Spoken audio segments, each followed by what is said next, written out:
Salam mehriban ildeşlerime. Bugünkü videomuzda adından ma'lum bolşaly ingliz tili mugallimçilik bölümü arada kıskaça aytıp geçmekçi. Bu bölüm arada hemmeleri gıdıklandıran sorulara cevap bereriz ve size faydalı olacak maglumatları sizin bilen paylaşarız.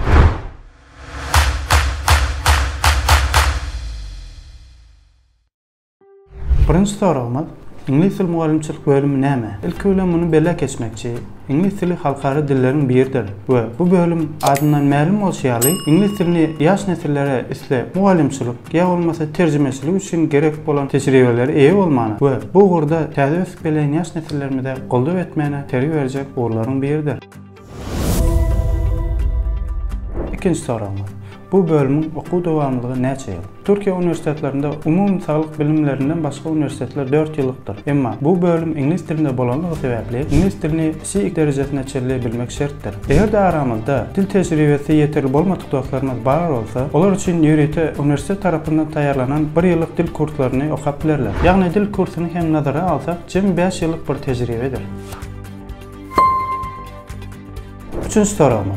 Okuw döwrüne beriljek bilimler we tejribeler. Ýa-ni belläp geçişme diýaly. Bu bölümde ahli dersler ingliz tilinde bolup we bu urda ingliz tiliniň grammatikasy, essay ýazma, IELTS we TOEFL egzamlaryny okatmagyň türli ýollary hakynda sabaklar girdilendir. Okuw ýylynyň dowamında diňe ingliz tili bilen meşgullanman, german hem italyan dilleri hem bardyr. Bu bölümde esasy diliň daşyndan ýene bir täze dil saýlamana mümkinçilik berilendir. Dördüncü soru. Bölüm kutaran talipler haýsy bilim derejesine eýe bolarlar? Elbetde. Bu bölüm kutaran talipler bakalavr derejesine eýe bolarlar. Eger dowam etmek isleseler master derejesine hem ýetip bilerler. 5-nji soru.